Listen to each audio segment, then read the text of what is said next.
At my son's dinner party, there was an empty chair with my dead husband's name card. I stood there shaking, thinking David wanted to scare me with some sick tribute. Then I heard Amber whisper to her friend, "The dementia's getting worse. She keeps asking why Bob's seat is empty." That's when I realized they weren't honoring my husband. They were building a case to take everything from me. If you're watching this, subscribe and let me know where you're watching from. Let me back up and show you exactly how I ended up here. Standing in my son's dining room on a Saturday night, being set up by my own family.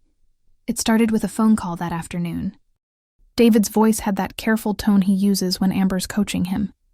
"Hey, Mom, we're having a small dinner tonight. Just family. Can you come around 6? Small dinner, just family." Those words should have warmed my heart.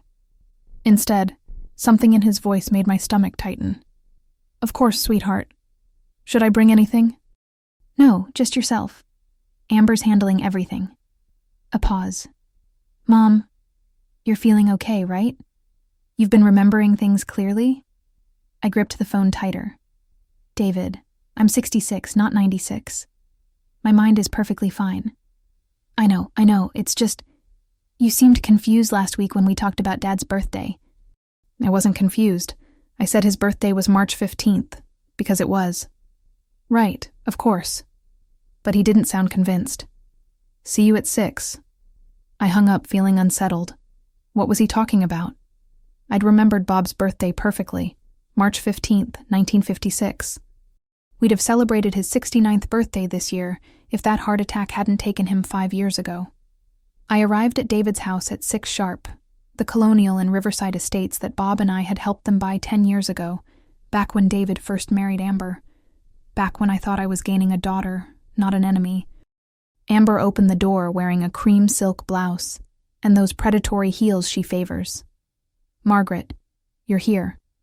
Not Mom, never Mom. Always Margaret, like we're colleagues she barely tolerates. "Of course I'm here.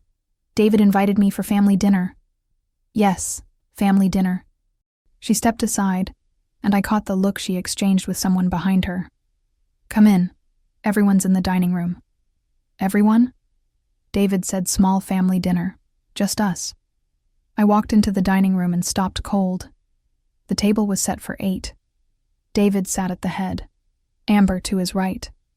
My grandkids Chloe and Jake in their usual spots. 2 couples I didn't recognize. And then I saw it. An empty chair. Bob's favorite chair. The one with the high back. A place card in elegant script. Robert Bennett. My hand started shaking. "David? What is this?" He looked uncomfortable. "Mom, why don't you sit down? Why is there a place setting for your father?" Amber's voice cut in, syrupy sweet. "Margaret, we talked about this earlier. You said you wanted Bob included. Remember? You were very insistent." "I never." The room tilted slightly. Everyone was staring at me. "I didn't say that. You called me this afternoon." Amber's expression was all concern, but her eyes were calculating. "You were quite upset. You said we always forget Bob, that he deserves his place at family dinners." "That's not true. I didn't call you." David stood. "Mom, it's okay. Nobody's upset. We understand." "Understand what?" My voice came out too loud, too sharp. "That you're having some memory issues. It's normal at your age. I'm 66 years old, David, and I am not having memory issues." One of the unknown couples leaned forward. The man, 50-something, expensive suit. "Mrs. Bennett? I'm Dr. Lawrence Pritchard. I'm a geriatric psychiatrist. Your son asked me here tonight because he's concerned about some recent episodes." The room spun. A psychiatrist. My son had invited a psychiatrist to evaluate me at a family dinner. This is ridiculous. "David, tell me you didn't actually—" "Margaret, please sit down." Amber's hand on my arm, guiding me to a chair. Not Bob's chair, a different one. "You're getting agitated. That's one of the signs we've been noticing." "Signs of what?" Dr. Pritchard pulled out a small notebook. "Early-stage dementia often presents with memory confusion, agitation, paranoia." I am not paranoid. But even as I said it, I heard how I sounded. Shrill, defensive, exactly how someone with dementia would sound when confronted. Amber patted my hand. No one's saying that. We just want to help you. David and I have been talking with Thomas Crawford, he's an elder law attorney, about getting you the support you need. Thomas Crawford, the other unknown man. Late 50s, silver hair, leather briefcase beside his chair. Mrs. Bennett. Crawford's voice was professionally sympathetic. Your son is concerned about your ability to manage your affairs, the landscaping business, your finances, your living situation. He's exploring options for a conservatorship. I jerked my hand away from Amber. A conservatorship? Just temporary, David said quickly. Just until we figure out what's going on with your memory. There is nothing wrong with my memory. Chloe, my 12-year-old granddaughter, burst into tears. Why is Grandma yelling? She's not feeling well, sweetie. Amber pulled Chloe close, the picture of a protective mother. Grandma gets confused sometimes. I looked at my son, my baby boy. The child I'd raised alone for 6 months after Bob's heart attack, holding the business together, holding our family together, holding everything together while I grieved. David, look at me. He met my eyes. There was guilt there, but also determination. Amber had gotten to him completely. Mom, I'm doing this because I love you. You're doing this because she's manipulating you. I gestured at Amber, who gasped dramatically. This whole thing is a setup. The chair, the phone call I didn't make, the psychiatrist, the lawyer. You're trying to make me look incompetent so you can take my business. Margaret, please. Amber's voice dripped with false patience. Listen to yourself. You're being paranoid, accusing us of conspiracy. Because you are conspiring, Dr. Pritchard scribbled in his notebook, documenting my agitation for his evaluation. I stood up so fast my chair scraped the floor. I'm leaving. Mom, wait. David reached for me. No. I grabbed my purse. I won't sit here and be ambushed in my own son's house. When you're ready to have an honest conversation, you know where I live. I made it to my car before the shaking got so bad I had to sit in the driver's seat for 5 minutes before I could turn the key. An empty chair for Bob. Not a tribute. A trap. They were building a case to declare me incompetent. To take control of Bennett's landscaping. The company Bob and I had built from nothing. The company I'd kept alive and growing for 5 years after his death. My phone buzzed. A text from Pat Wilson, my best friend since high school. How's dinner with David? I stared at that message for a long moment. Then I typed back. Need to talk. Emergency. Can I come over? Always. Doors unlocked. I started the car and drove to Pat's house on muscle memory because my mind was racing through everything that had just happened. The place card. The phone call I made. The psychiatrist and lawyer conveniently present. Amber's performance. David's guilty face. This wasn't sudden. This was planned. Carefully orchestrated. And I'd nearly fallen for it. Nearly gotten angry enough to seem unstable. Nearly given them exactly what they needed for their evaluation. But I'd also seen something else. Something important. When Amber said I'd called her that afternoon, she'd glanced at her phone on the table. Just for a second. And I'd caught the screen. A call log. But not from my number. From someone else's. They'd faked the call. Someone had called Amber pretending to be me, giving her the story about wanting Bob's chair at dinner. Which meant this wasn't just manipulation. It was fraud. I pulled into Pat's driveway and sat there for a moment, watching my hands finally stop shaking. 5 years ago, when Bob died, David had asked me if I wanted to sell the business. It's too much for you, Mom. Let me handle it. I'd said no, kept working. Kept growing what Bob and I had built. And Amber had never forgiven me for it. Well, she wanted to play games. She wanted to build cases and stage interventions. Two could play at that. And I'd been in business for 20 years. I knew how to fight. I got out of the car and walked to Pat's door. Time to stop shaking and start planning. Because nobody, not my son, not his manipulative wife, not some hired psychiatrist, was taking away what Bob and I had built, not without the fight of their lives. Pat took one look at my face and poured 2 glasses of wine. What happened? I told her everything.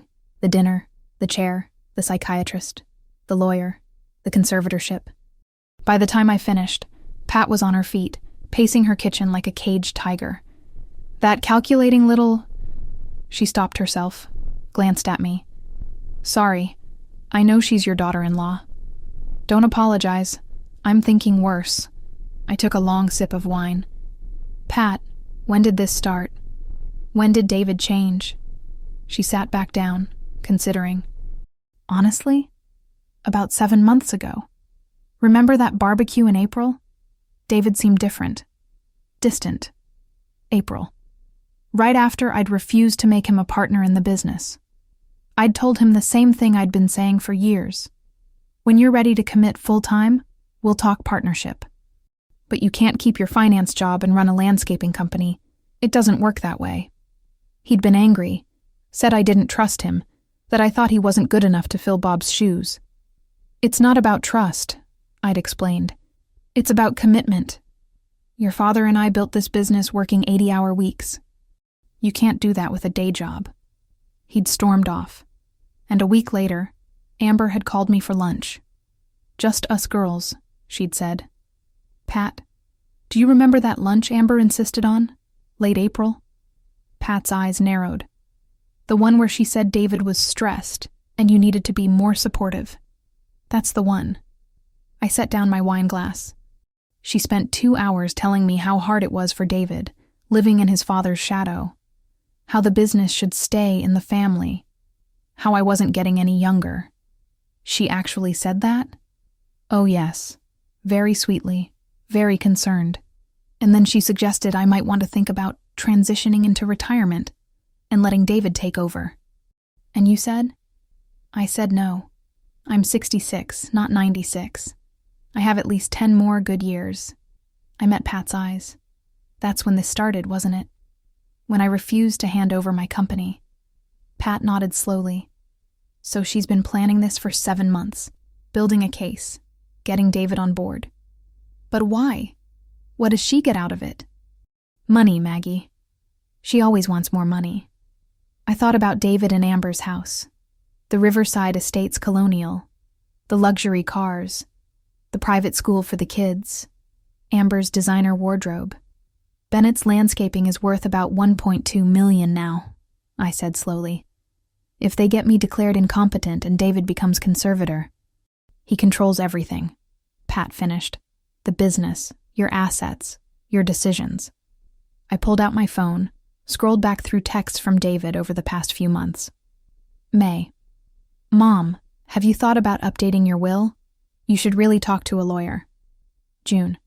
Mom, you forgot Chloe's recital again. Are you feeling okay? July.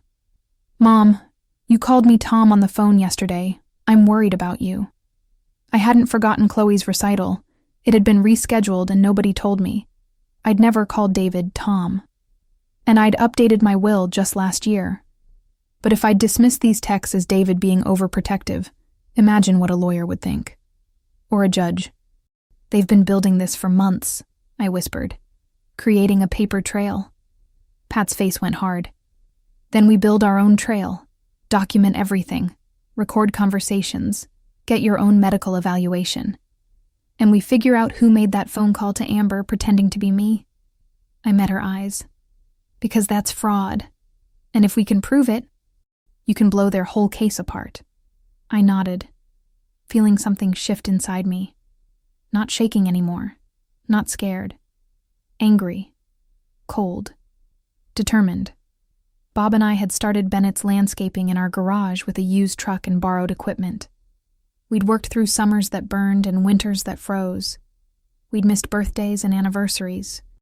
We'd sacrificed everything to build something that would last. And I'd kept it going after Bob died, grown it, honored his legacy. Nobody was taking that from me.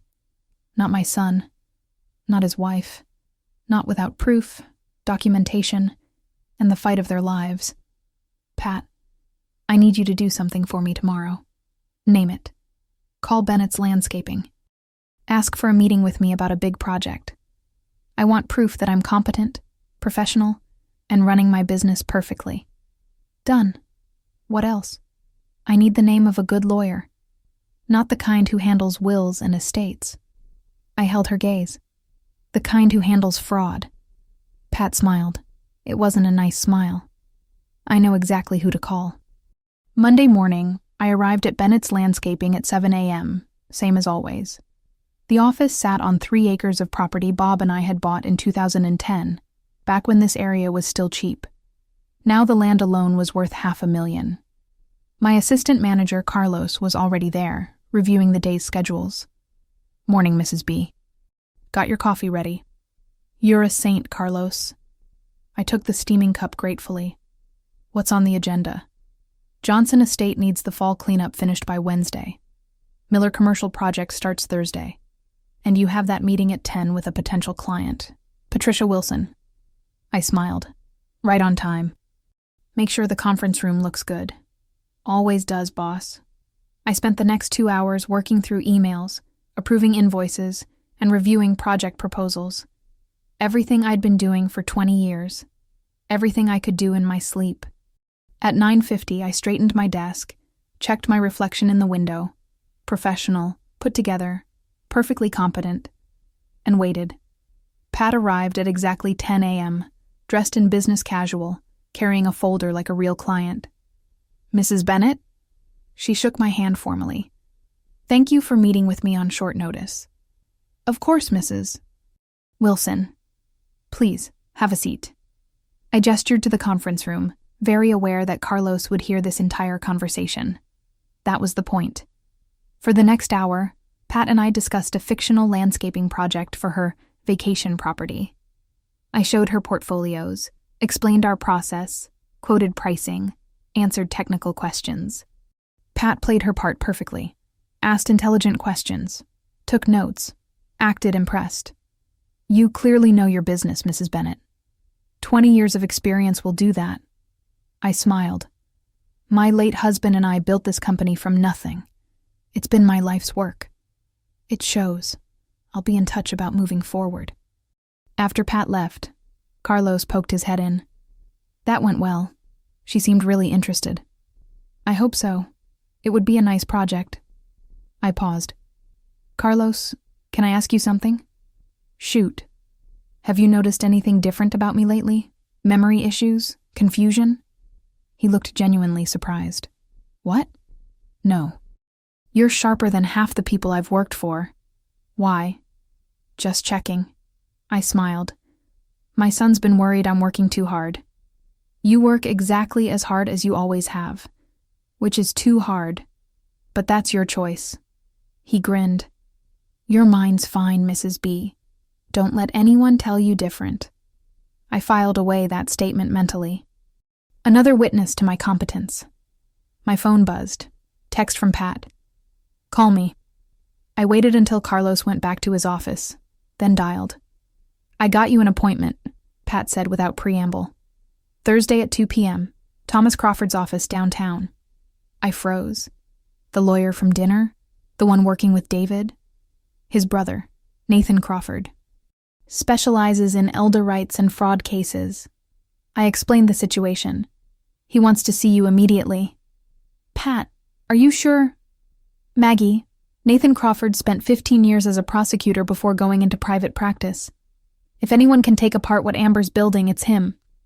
And he has a personal grudge against his brother Thomas for taking these cases. I let that sink in. Personal grudge? Their mother. Thomas convinced her she needed a conservatorship, took control of her finances, put her in a facility. She died 6 months later, miserable and broke. Nathan's been waiting for a case like yours. Thursday at 2. I'll be there. After we hung up, I sat at my desk for a long moment, thinking about Bob. He'd always said the same thing when we faced business problems. Document everything, Margaret. Facts beat feelings every time. So that's what I'd do, document everything.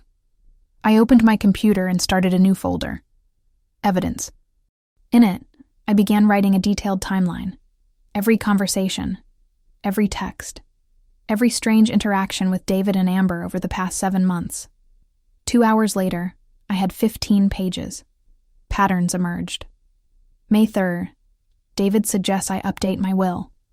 May 7th, Amber posts on social media about the struggles of caring for aging parents. May 15th, David jokes about me forgetting his birthday. I hadn't. He changed the dinner date and didn't tell me. June 2nd, David asks if I've gotten lost driving recently. No. He gave me wrong directions to a restaurant. June 18th, Amber tells mutual friends I've been getting forgetful. June 22nd, David suggests I see a doctor, just to check. July 1st, David records a phone conversation where I'm allegedly confused. I was exhausted from a 70-hour work week, and he called at 11 p.m. July 10th, Amber tells Chloe I might not remember her birthday. I never forget birthdays. Ever. On and on. A careful, methodical campaign to make me appear incompetent. And I'd missed it. Been so focused on work, on keeping Bob's legacy alive, that I hadn't seen what was happening. My phone rang. David. I stared at his name on the screen, considering. Then I answered and immediately started recording. Hi, sweetheart. Mom. His voice was tight. We need to talk about Saturday night. I agree. That was completely unacceptable. You embarrassed yourself. No, David. You ambushed me. A psychiatrist? A lawyer? At what you called a family dinner? Because you need help. You're not seeing what's happening. I see perfectly clearly. I see you and Amber trying to take my business. Silence. Then, that's not fair. Isn't it? You've been documenting my supposed memory problems for months, building a case, and when I didn't cooperate, you staged an intervention. Mom, you're being paranoid. There it is. Paranoid. That goes in the report too, doesn't it? Any resistance to your plan equals paranoia, equals incompetence. I'm trying to protect you. From what? From my own life? My own business? David, I've been running Bennett's Landscaping successfully for 5 years since your father died. Revenue is up 30%. We have more clients than ever. What exactly am I failing at? Another long silence.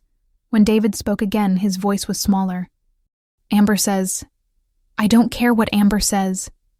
The words burst out before I could stop them. I took a breath, steadied myself. David, listen to me. Really listen. Do you honestly, truly believe I'm incompetent? Or are you letting your wife convince you of something that isn't true? I don't know anymore. She shows me things. Texts where you sound confused. Times you forgot.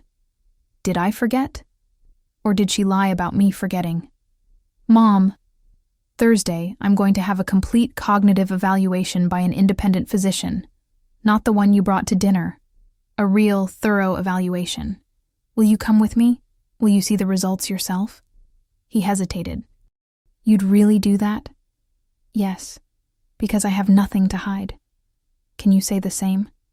After he hung up, I sat in my office as evening darkened the windows. My son, my baby. Amber had turned him against me so completely he couldn't see the truth anymore. But there was still doubt in his voice. Still guilt. That meant he wasn't completely lost.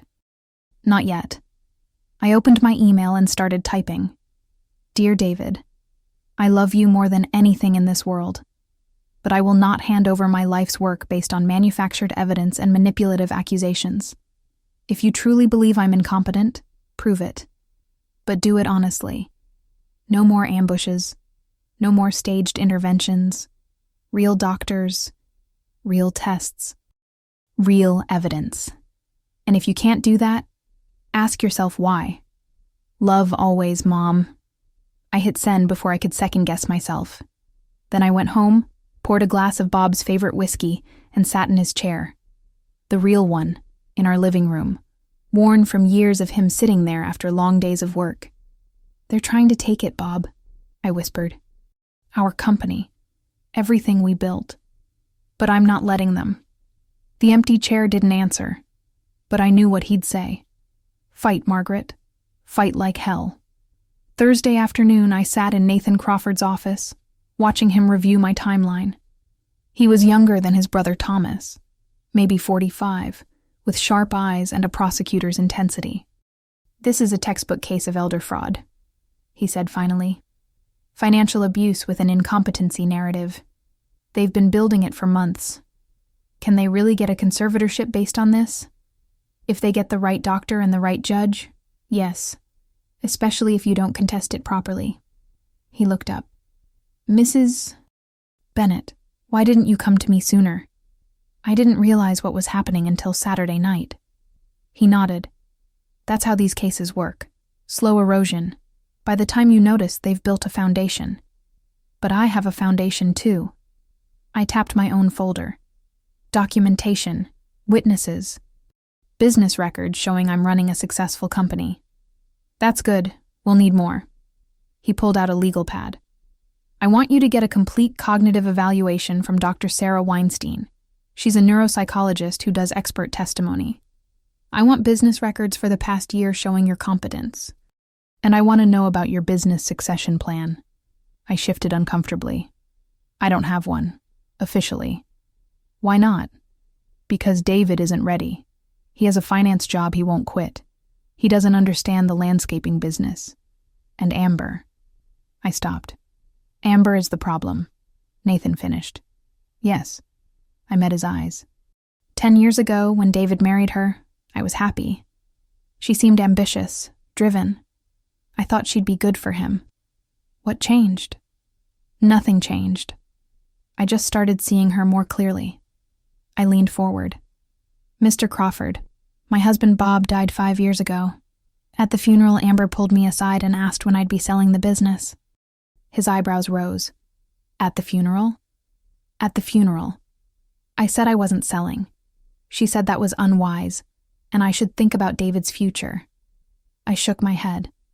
Since then, every interaction with her has been about money, about what I should do with my assets, about retirement planning, about being fair to David. And David? David used to understand. He knew building a business takes time, but Amber's convinced him I'm being selfish, that I'm holding on to something I should hand over. Nathan made notes. "When did you start the business?" "Bob and I founded it in 2005, 20 years ago." The memories washed over me. "We had nothing, a used truck. Borrowed equipment. We did residential lawns at first, small jobs. We worked 7 days a week." "How did it grow?" "Bob was brilliant at client relationships. People loved him. And I was good at operations, scheduling, managing crews. We were a perfect team." I smiled, though it hurt. By 2015, we had 15 employees and commercial contracts. By 2018, 30 employees and $3 million in annual revenue. "And when your husband died?" "March 2020, heart attack, he was 64. I forced myself to continue. David immediately assumed I'd sell. He even had buyers lined up. But you didn't." "No. Because Bob and I built that company together. It was our dream, our legacy. I wasn't ready to let it go." "So you kept running it?" "Yes. And you know what? I was good at it. Revenue increased. Client satisfaction scores went up. We won industry awards." I met Nathan's eyes. "I proved I could do it without Bob." That made Amber furious. "Because she'd expected you to sell and split the proceeds with David." "Exactly. She'd already spent that money in her mind." Nathan leaned back. "Mrs. Bennett, here's what we're facing. Your son and daughter-in-law are pursuing a conservatorship. If they succeed, David becomes your conservator. He controls your assets, including the business. He could sell it, dissolve it, whatever he wants." My hands clenched. "What's our defense?" "We prove you're completely competent. We show this is elder fraud. We demonstrate Amber's manipulation and financial motivation." He paused. "But I need to ask. If you could guarantee the business went to David, but only after you're actually ready to retire, on your terms, your timeline, would that satisfy you?" I thought about it. "Yes. Eventually, I do want David to have it. But not now. Not while he's being controlled by Amber. Not until he's ready to commit. Then we offer a compromise. You create a proper succession plan. David comes on board full-time, learns the business, proves himself over 2 years. Then you gradually transfer ownership. He watched my reaction. With legal protections ensuring Amber can't liquidate it the moment she gets access. Would that stop the conservatorship push? It removes their primary argument, that you have no plan and they need to step in, but only if David agrees. Nathan's expression was serious. Mrs. Bennett, you need to decide something. Do you want to save your relationship with your son? Or do you want to win? I want both. You might not get both. If we go to war on this, it gets ugly. Evidence of Amber's manipulation, financial investigations, maybe even fraud charges. Your son might never forgive you. I thought about David as a little boy. His laugh, his tight hugs, the way he'd cried at Bob's funeral. Then I thought about that empty chair with Bob's name on it. The psychiatrist. The calculated cruelty. I want to save my son from the person who's using him, I said finally. If he can't see that now, maybe he will later. But I won't hand over my life's work to be destroyed just to keep peace. Nathan smiled slightly. That's the answer I was hoping for. He pulled out fresh forms. Let's build your case. Saturday morning, David showed up at my house unannounced. I saw his car pull up through the kitchen window and felt my stomach tighten. I opened the door before he knocked. David. Mom, can we talk? I let him in, gestured to the living room. Bob's chair sat empty in the corner, the real one, not the staged version from dinner. David sat on the couch, looking uncomfortable. I got your email. And you're right, about some of it. He rubbed his face. I've been confused. Amber shows me all this evidence that you're struggling, but then I see you running the business perfectly, and it doesn't match up. Hope flared. So you're having doubts. I'm having questions. He met my eyes. Did you really not make that phone call to Amber about Dad's chair? No, I didn't. Someone called her pretending to be me. That's a serious accusation. It's a serious crime. It's fraud, David. If I can prove it, why would Amber do that? But there was something in his voice, not disbelief, uncertainty. I chose my next words carefully. What does Amber want most in the world? He didn't answer immediately. When he did, his voice was quiet. Money, security. And what's the fastest way for her to get it? Don't. He stood. Don't make this about Amber being some villain. I'm asking you to think, really think. 7 months ago, I refused to make you a partner or sell the business. What happened next? He paced to the window, shoulders tense. Amber said you were being selfish, that you didn't trust me, that you were getting older and needed to face reality. And you believed her. She's my wife, and I'm your mother. I raised you alone after your father died. Have I ever given you reason not to trust my judgment? Silence, long and heavy. Mom, I don't know what to believe anymore. I pulled out my phone, showed him my timeline document. Read this, all of it. Look at the dates. Look at the pattern. He took the phone reluctantly, started reading. I watched his face change. Confusion, recognition, horror. I didn't realize, he whispered. All of these. They're all setups. Yes, but why would Amber? He stopped, stared at the phone. Oh, God. What? Last month, she asked me to record a conversation with you. Said we might need it later for doctors to review. I thought she was just being proactive, but he looked sick. She was building evidence. Evidence for a conservatorship case. He sank onto the couch. She's been planning this for months. Yes. But Mom, if this is true, if Amber's really manipulating me like this, his voice cracked. That means my marriage is a lie. I sat beside him, took his hand. Or it means your wife is willing to hurt your mother for money. Those aren't the same thing. Aren't they? David, I can't tell you what to do about Amber. But I can tell you this. I am not incompetent. I am not failing, and I will not let anyone take my business through fraud and manipulation. I believe you." He squeezed my hand. "I'm sorry. I should have seen this sooner. You wanted to believe your wife had good intentions. That's not a crime." He laughed bitterly. "No, just stupidity." "Love isn't stupid. Amber's just really good at manipulation." We sat in silence for a moment. Then David said, "What happens now?" "Now? We prove you don't need conservatorship over me. We document Amber's fraud, and we protect the business. Will you press charges against her?" I hesitated. "That depends on what she does next." David's phone buzzed. He glanced at it and went pale. "What?" He showed me the screen. Text from Amber. "Where are you? We have the meeting with Thomas Crawford at 2. Don't be late." I checked my watch. 1:15. "What meeting?" "She scheduled it last week. Said we were finalizing the conservatorship paperwork." He looked at me. "Mom, she doesn't know I'm here. She doesn't know I'm having doubts." An idea formed. "Then don't tell her. Go to that meeting, find out exactly what they're planning, and record everything. That's legal if you're part of the conversation." Nathan Crawford confirmed it. David blinked. "You hired Nathan Crawford? Thomas's brother? The one who specializes in stopping this kind of fraud?" "Yes."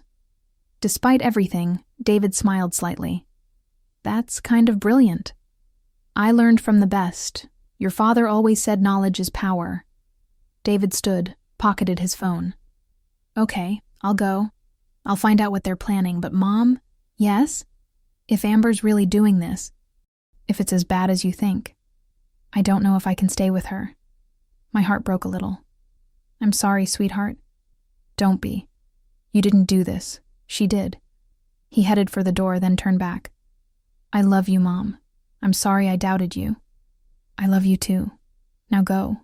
"And David?" "Yeah? Be careful. Amber's smart. Don't let her realize you know." After he left, I called Nathan Crawford. "David's going to a meeting with your brother today, 2 p.m. He's recording it." "Perfect. That gives us ammunition." A pause.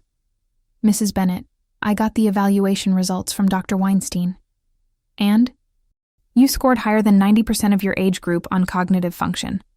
No signs of dementia, confusion, or incompetence. Congratulations." I let out a breath I didn't know I'd been holding. "Can we use that in court?" "Absolutely. Along with business records, witness statements, and whatever David brings us from today's meeting." Nathan's voice hardened. "Mrs. Bennett, we're going to bury their case." "Good." I looked at Bob's empty chair. That's exactly what I want to hear. David called me at 4:30 that afternoon. I just left Crawford's office. "What did you find out?" "Can I come over?" I don't want to say this on the phone. 20 minutes later, we sat at my kitchen table. David looked shaken. "Mom, it's worse than you thought." "Tell me." He pulled out his phone, started playing the recording. Amber's voice filled my kitchen, clear and cold. "So we file the conservatorship petition next week. The evaluation from Dr. Pritchard supports incompetence. We have documented evidence of confusion and memory loss." Thomas Crawford's voice. "What about resistance?" She seemed pretty sharp at dinner. Amber, dismissive. "That's typical. Early-stage patients have moments of clarity. But look at the pattern. Rustling papers. Phone calls to wrong numbers. Forgetting appointments. Confusion about dates. It's all documented. Documented falsely," I whispered. David nodded grimly. "Keep listening." Thomas again. "And your husband is on board?" A pause. Then Amber. "David understands his mother needs help. He's just emotional about it. But he'll sign the paperwork." "Without reading it?" "He trusts me." My hands clenched. Using his love against him. "Thomas, once you have conservatorship, what's the plan?" "Sell the business immediately. It's worth about $1.2 million. Pay off the house, invest the rest. Margaret can live comfortably in a nice facility." "A facility?" David burst out in the recording. "Mom, You said this was about helping her manage at home. Amber, smooth. David, sweetheart, be realistic. She can't live alone anymore. A memory care facility is the kindest option. You want to put my mother in a home? It's for her own safety. This is about the money.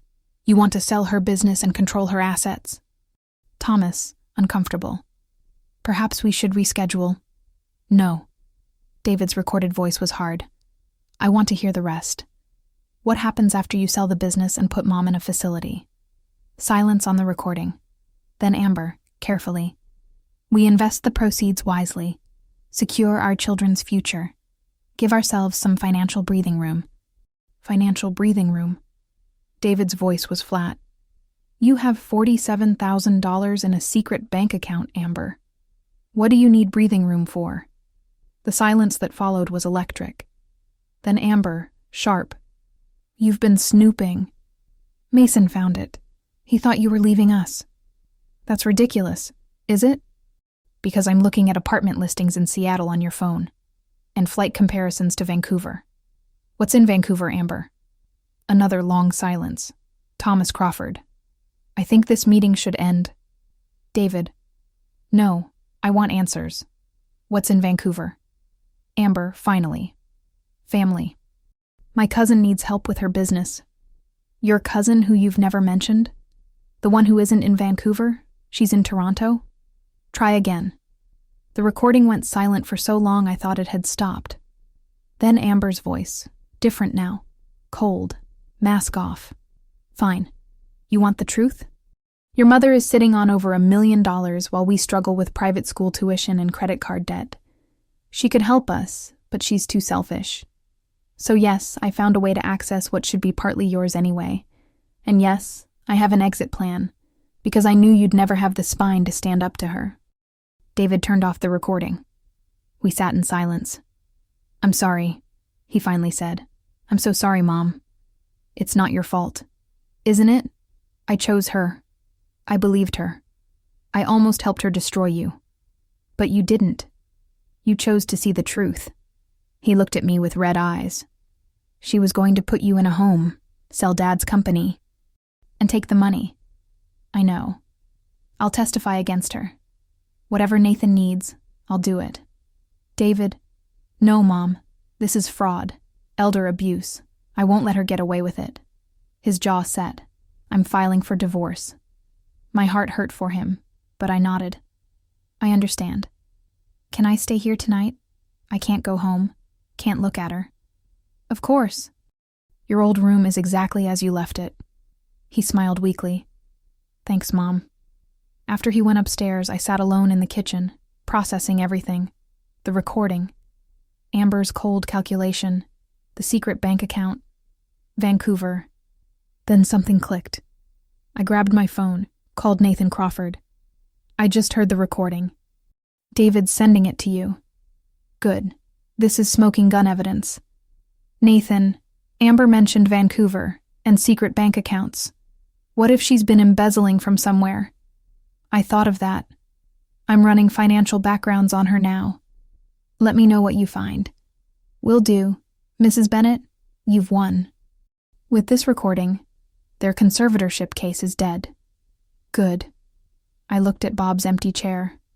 But I want more than that. I want Amber to face consequences. Then we'll make sure she does. After we hung up, I poured myself a whiskey and sat in Bob's chair. Tomorrow I'd call a locksmith for David's house, help him secure his assets, support him through this nightmare. But tonight, I'd sit here and think about 20 years of building something real, something that lasted. Amber had tried to take it through manipulation and fraud. She'd almost succeeded. Almost. But she'd underestimated one critical thing. I was Margaret Bennett. I'd built a business from nothing. I'd kept it alive through loss and grief. I'd raised a son alone. I didn't break easily. And I sure as hell didn't surrender. Monday morning, Nathan Crawford called with news. We ran Amber's financial background. You're going to want to sit down for this. I sat. Tell me. Amber Bennett, born Amber Louise Harrison, has a criminal record in Oregon under her maiden name. Check fraud, 3 counts, 2009. Pleaded down to probation. My stomach dropped. David doesn't know. I'd bet my license he doesn't. But it gets better. Papers rustled. She worked as an accounting clerk for Harrison Medical Supply from 2011 to 2014. Left under suspicion of embezzlement, but they didn't press charges. Why not? Because $50,000 mysteriously appeared back in their accounts a week after she was fired. They took the money and let her go quietly. Someone paid them off. And that's my guess. Then in 2015, she meets your son. They're married within 6 months. Nathan paused. Mrs. Bennett, Amber's a professional. This isn't her first time targeting someone with assets. I thought about David, 28 years old when they met, grieving his father, vulnerable. She hunted him. Likely. And now, 10 years later, she's ready to cash out. His voice hardened. The Vancouver connection? I found it. She's been wiring money to a numbered account in Canada. Small amounts, under reporting thresholds. Over the past 2 years, about $73,000. $73,000? Where did she get that kind of money? That's what we need to find out. Credit cards are maxed. Their mortgage is current but tight. Where's she getting cash to hide? An ugly thought occurred. Nathan, can you check Bennett's landscaping accounts? See if there are any irregularities? You think she's been stealing from your business? David has access to some accounts. If Amber got his passwords. I'll have a forensic accountant look today. After we hung up, I called Carlos. I need you to pull all financial records for the past 2 years. Everything. Invoices, payments, deposits, withdrawals. Boss, is everything okay? I'm doing an audit. Just precautionary. You got it. By evening, Carlos delivered boxes of records. I spread them across my dining room table and started digging. 2 hours later, I found it. Small withdrawals. 300 here, 500 there. Never enough to raise flags. Always marked as petty cash or misc expenses. But they added up. Over 2 years, roughly $68,000 was missing. My hands shook as I called Nathan. She's been embezzling from my company. Can you prove it? I have the records. Withdrawals David authorized using his access codes. But I know he didn't make them. The timing matches when he was at his finance job. So Amber used his credentials. Yes. She's been stealing from me for 2 years, probably planning this conservatorship scheme the whole time. Rage burned through me. Nathan, I want her arrested. We'll get there. But first, we need David's cooperation. Does he know his login was compromised? Not yet. I'll tell him tonight. David took it exactly as badly as I expected. He sat at my kitchen table, staring at the printed records, face gray. She used my access. Made it look like I was stealing from you. She was covering her tracks. If the conservatorship went through, she'd have blamed you for the missing money, while she had $70,000 hidden in Canada. He looked up. Mom, I gave her everything. Trusted her completely. And she was planning to destroy both of us. I know, sweetheart. What do we do now? We file charges, fraud, embezzlement, elder abuse, all of it. He nodded slowly. She'll fight back. Amber doesn't lose quietly. Neither do I. As if summoned, David's phone rang. Amber. Don't answer, I started, but David held up a hand. I should. See what she wants. He put it on speaker. Hello? David. Her voice was tight. We need to talk. Now. About what? About whatever your mother is telling you. She's manipulating you. Can't you see that? David's jaw clenched. Actually, I can see very clearly now. You're making a mistake. The only mistake I made was believing you. He ended the call. 2 minutes later, my phone rang. Amber again. I answered. What do you want? To warn you. Her voice had lost all pretense of sweetness. You're turning my husband against me, and I won't stand for it. I didn't turn him against you. You did that yourself. He'll come back to me. And when he does, we'll finish what we started. You can't run that business forever, Margaret. I'll run it longer than you'll stay out of prison. Silence. Then, What's that supposed to mean? It means I know about the embezzlement, the hidden accounts, your criminal record. All of it. You can't prove anything. Yes, I can. I have forensic accountants and lawyers who'd be happy to explain it to the police. I kept my voice steady. Amber, you have one chance. Return the money you stole, agree to a divorce without contesting, and leave quietly. Or face criminal charges. You're bluffing. Try me. She hung up. David looked shaken. She's not going to go quietly. No, I agreed. She's not. Which is why tomorrow we're getting a restraining order. Wednesday morning, Amber showed up at Bennett's Landscaping. Carlos buzzed my office. Mrs. B, there's a woman here demanding to see you. She's aggressive. It's fine, Carlos. Send her in, but stay nearby. Amber stormed into my office wearing designer clothes I now realized were purchased with stolen money. You poisoned David against me. I showed him the truth. There's a difference. The truth according to you. She leaned on my desk. You've controlled him his whole life. Couldn't stand that he finally chose someone over you. I could stand it fine when he chose someone who actually loved him. Her laugh was bitter. Love? Is that what you think this is about? No. I think it's about money. My money, that you wanted access to. You're sitting on a fortune while your son struggles. My son has a 6-figure job and a house I helped him buy. He's not struggling, you are. Amber's composure cracked slightly. You don't know anything about me. I know you have a criminal record. I know you embezzled from your last employer. I know you've been stealing from my business for 2 years. I stood, faced her across the desk. I know you're a con artist who targeted my grieving son. You can't prove that. Actually, I have bank records, security footage of you using David's laptop to access business accounts, and testimony from him about how you manipulated him. I opened my drawer, pulled out a folder. I also have this. I spread photos across the desk. Amber, meeting with a man at a coffee shop. Amber, getting into a car with the same man. Amber, at a hotel entrance with him. Her face went white. You had me followed? I had a PI confirm what I suspected. Meet Tyler Grant, your boyfriend in Vancouver, the one you were planning to run away with after stealing my life savings. She grabbed for the photos. This doesn't prove anything. It proves you were planning to leave David. Combined with the financial evidence, it shows motive for fraud. I met her eyes. Amber, you lost. The conservatorship won't happen. David is divorcing you, and unless you cooperate, you're going to jail. I'll tell the police David helped me, that he was in on it. No one will believe you. He's been working with prosecutors for 3 days, giving testimony, providing evidence. You're alone in this. She stared at the photos, at the documents, at me. For the first time, she looked uncertain. What do you want? I want my $68,000 back. I want you out of David's life, and I want you to disappear. I can't pay back $68,000. You have $73,000 in Canada.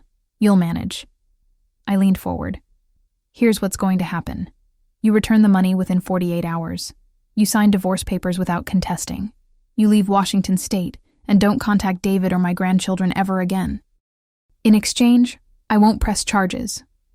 And if I refuse, then Nathan Crawford files criminal charges tomorrow. Fraud, embezzlement, elder abuse, identity theft. You'll do real time, Amber. Not probation this time.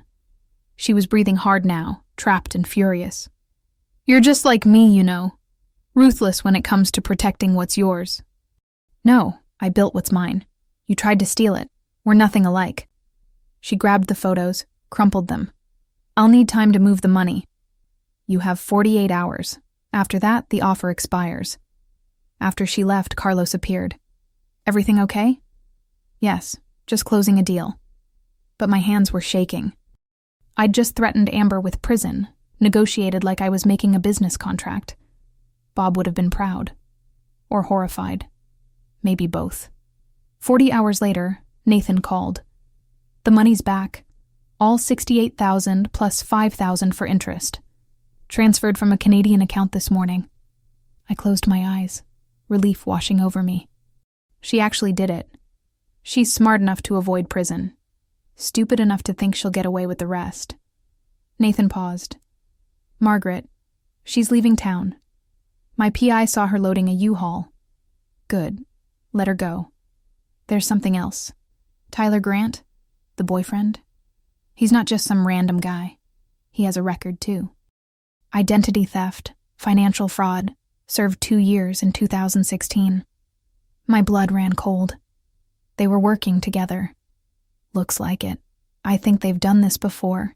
Target vulnerable people, manipulate their way into families, steal everything, disappear. And David was just the latest mark. Yes.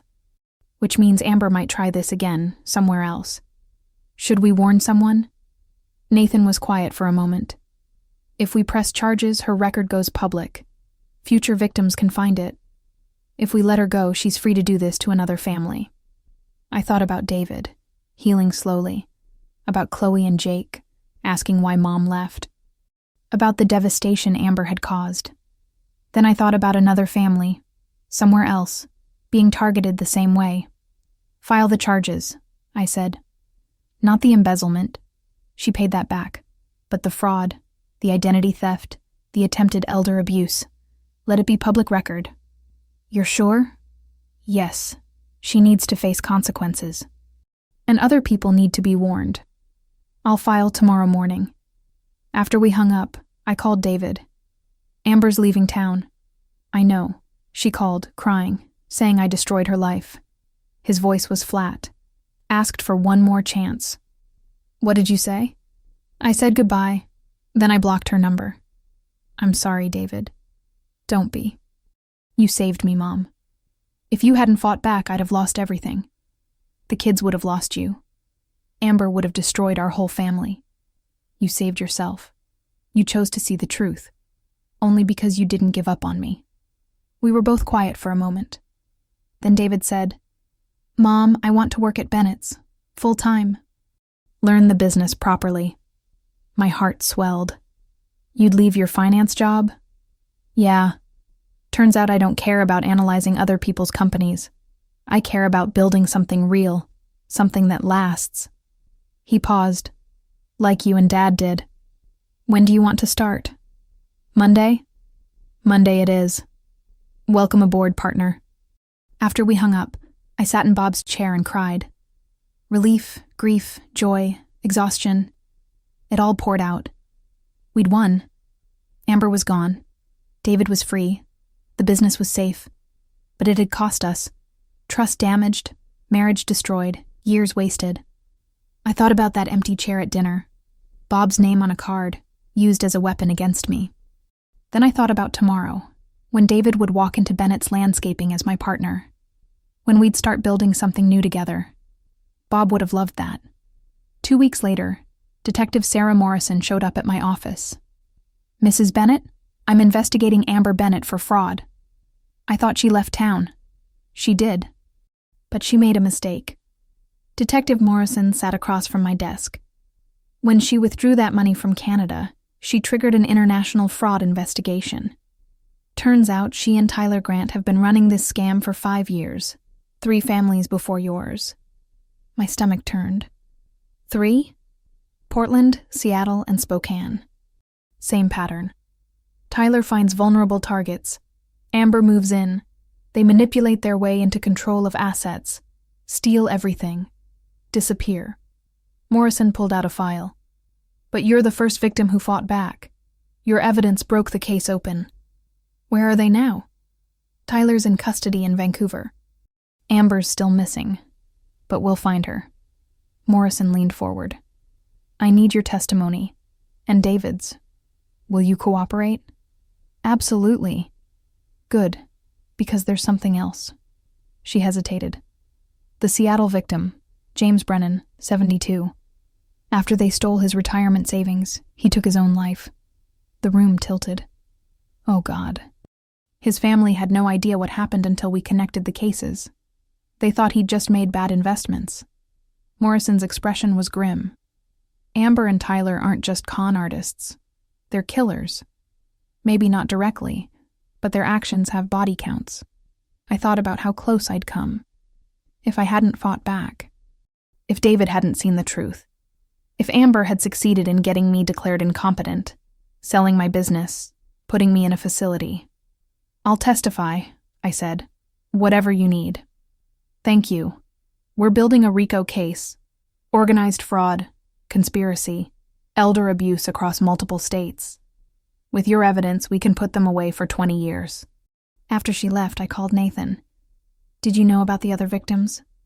I suspected. The pattern was too clean, too practiced. They'd done this before. One of them committed suicide. Silence. Then Nathan said quietly, "I'm sorry, Margaret. That could have been you. But it wasn't, because I had resources, knowledge, the ability to fight back." I swallowed hard. How many people don't? How many elderly victims just accept it when their families tell them they're incompetent? Too many. An idea formed. "Nathan, what if I went public, told my story, warned other people about this kind of fraud?" That could be powerful, but also risky. Amber's still out there. "Let her come. I'm not hiding. Then I'll arrange some interviews. Local news first, then maybe national if you're comfortable." "I'm comfortable. This needs to be exposed." The next week, I did 3 TV interviews and a newspaper feature. The story went viral. Local business owner stops daughter-in-law's elaborate fraud scheme. The responses poured in. Other victims, sharing similar stories. Families asking how to protect elderly parents. Lawyers requesting permission to use my case as precedent. And then, 5 days after the story broke, Amber called my office from a blocked number. "You destroyed my life." I hit record on my phone. "No, Amber. You destroyed your own life. I just stopped you from destroying mine. You could have let me go, taken your money back and moved on. But you had to press charges. Had to tell the world. Because other people deserve to know what you are. What I am." Her laugh was bitter. "I'm a survivor, Margaret. Just like you. I do what I have to do. You're a predator. There's a difference. You're so self-righteous. But you threatened me with prison. Used your money and lawyers to corner me. How is that different from what I did? I defended myself and protected my family. You hunted vulnerable people and destroyed lives for profit. If you can't see the difference, you're even more broken than I thought. James Brennan was weak. He gave up. That's not my fault." My hand clenched on the phone. "You drove him to suicide. You stole everything he had. He should have fought harder. Like I did? You had advantages, money, resources, a son who believed you eventually. Most people don't have that. So you prey on the ones who can't fight back. That makes you a coward, not a survivor." Silence. Then, "I'm coming for you, Margaret. You took everything from me. The police are tracing this call. Every second you stay on the line, they're getting closer. You're bluffing. Try me." I smiled, though she couldn't see it. "You taught me something, Amber. How to recognize a con, how to spot the lies. And right now, you're lying. You're not coming for me. You're running.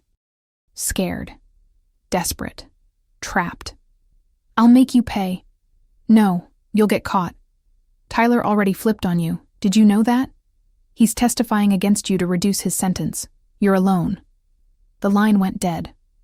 I forwarded the recording to Detective Morrison with shaking hands. She called back within minutes. "We got her. The trace worked. She's in Montana, about 2 hours from the Canadian border. State police are moving now. Will they catch her in time? They will. She just gave us a confession, threatening you, admitting she doesn't care about Brennan's death. It's over, Margaret." I hung up and sat very still, processing. It was really over. Amber would go to prison. David was free. My business was safe. My grandchildren were protected. We'd won. 6 months later, I stood in Bennett's Landscaping's new conference room, watching David present a proposal to our biggest client yet. He was confident, knowledgeable, passionate about the work. Bob would have been so proud. After the meeting, David found me in my office. They approved the contract. 3-year deal, commercial properties throughout the city. That's incredible, sweetheart. Couldn't have done it without your mentorship. He hesitated. Mom, I've been thinking about making this partnership official, putting it in writing. David, you know the business will be yours eventually, but on your timeline, your terms, I know. He sat down. I'm not asking you to retire. I'm asking you to make me a real partner now. 50-50, because I've earned it, and you shouldn't be carrying everything alone anymore. I studied him. 6 months ago, he'd been lost, manipulated, almost destroyed. Now he was confident, clear-headed, thriving. You have earned it, I agreed. Okay, let's make it official. Bennett and Bennett Landscaping. His smile lit up the room. Dad would love that. He really would. That evening, I attended Amber's sentencing hearing. She got 15 years for fraud, conspiracy, identity theft, and elder abuse across multiple states. Tyler got 20. As they led her away, Amber looked at me one last time. No anger, no defiance, just emptiness. I felt no joy in her punishment, just relief that she couldn't hurt anyone else. Outside the courthouse, reporters waited. I gave one final statement. Elder fraud is real. It's devastating. And it often comes from people we trust. Watch for warning signs. Document everything. Don't be afraid to fight back. And remember, you're not alone. Driving home, I thought about that terrible Thanksgiving dinner, the empty chair, the psychiatrist. The moment I realized my own family was trying to take everything from me. Then I thought about today. David as my partner. Chloe and Jake happy and thriving. The business stronger than ever. New safety protocols to prevent fraud. Other families warned and protected. We'd turned something horrible into something meaningful. I pulled into my driveway and sat for a moment, looking at the house Bob and I had built our life in. We did it, I whispered. Protected what we built. Saved our son. Kept the legacy alive. The house was quiet, but I could feel Bob's presence. In the business. In David's work ethic. In the way we'd fought for what mattered. I wasn't shaking anymore, wasn't scared, wasn't alone. I was Margaret Bennett, business owner, mother, survivor. And I'd proven that you're never too old to fight for what's yours. Never too vulnerable to stand your ground. Never too tired to protect the people you love. Amber had tried to use my age against me, to paint me as incompetent and weak. Instead, she'd discovered what 66 years of life had really taught me. Strength, resilience, and the absolute refusal to surrender. I got out of the car and walked to my front door, ready for whatever came next. Because after surviving Amber, I could survive anything. The empty chair would stay empty, but the business would thrive. David would lead it someday. And Bob's legacy, our legacy, would continue. That was all that mattered. I unlocked the door and stepped inside, finally at peace.